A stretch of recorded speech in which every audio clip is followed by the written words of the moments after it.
Hey. So she said that 2 weeks after her mom died, and every time she has a period, she just remembers the agony she went through, having to sell herself and her body to get money for Mother's treatment. her mother's treatment.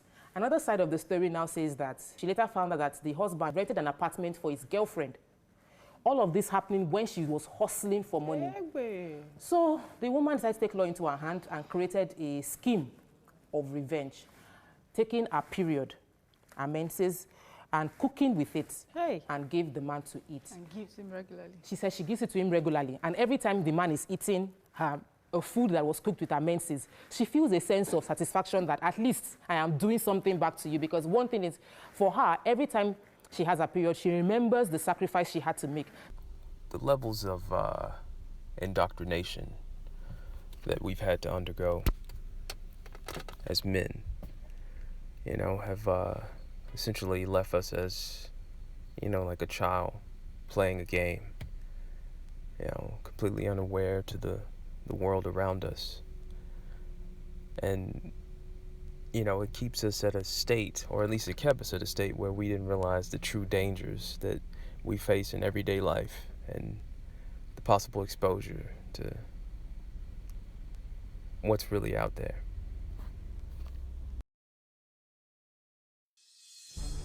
A Mississippi fast food worker at a Jack's restaurant is now in police custody after being accused of contaminating food. Sky Juliet Samuel, 18, allegedly smeared her saliva and menstrual blood on a burger before selling it to a customer in the drive-thru. According to WTVA, the incident happened on January 7th at a Jack's restaurant on Highway 45 in Columbus.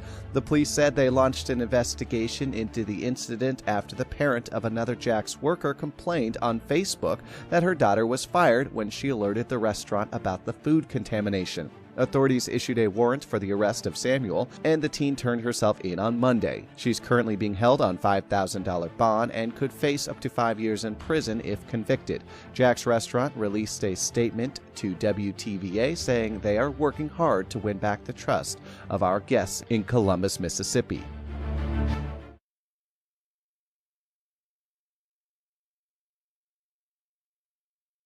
Well, today I'm going to show you how to use blood magic safely. So blood magic is a really good tool for love and attraction spells, especially menstrual blood. So a binding spell using menstruation blood. Pretty simple spell, okay? Just have your book and your pen ready and take down the notes. What you're going to need is a picture of the target, the individual you would like to place this binding love spell on. Okay, so this can either be a love spell or it can be someone that is perhaps disobedient, they don't want to listen to you, even a kid, and you can bind them to you so they can start respecting you a lot more. So as I said, a picture, a candle, you also going to need some of your menstruation blood, and a needle to engrave the name of the individual. Actually, they asked me what I thought about menstrual blood, giving it to men. Well, in Mexico, we like in the ancient years and years ago, women would make this famous thing called té de calzón. It literally means underwear tea, or tea of underwear. So I'm going to show you guys how to do it. You can give this will only work if you're living with someone, or if you have a boyfriend who's coming over. Then this is just to dominate them. Really just that sexual energy just is one form of energy. There's lots of different forms of energy that we can tap into, and sexual energy is either adjacent or is the same thing as creative energy. And even if you're looking at like the energy centers in your body, or like the chakras, like the sacral chakra, it is what would maybe be identified as the kind of sexual area. That's like the sexual chakra, and it's also the place of creative flow, and the creation of a creative flow. So I think that what makes that again, you can tap into your creative energy in any other way, but for me at least, it feels like this it's like you don't have to go from, I don't have to use a separate tool to help me tap into my creative energy. It's like I'm just going straight to the source. Yeah. The fact is, when you see a woman smiling at you, I mean, what do you make of that? We don't know what that means anymore. It used to be a sign of possible companionship, of wanting to get to know you, of a, hey, let's be friends, hey, let's just talk. But nowadays, I think that if we're serious about entertaining reality, it can mean a lot of things.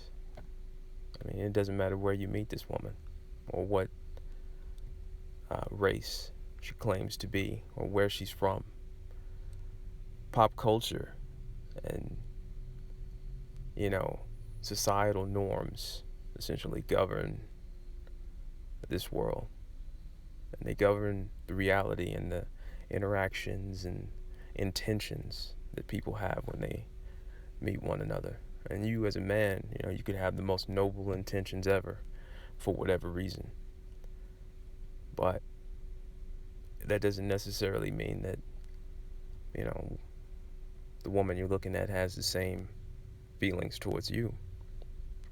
And I think that's a truth that not a lot of men have been conditioned to face, to be truly wary, to be truly cautious, and to just say, you know what, I'm not really willing to take that risk because I honestly don't know why you're smiling at me or why you're giving me that side eye and what you want to do.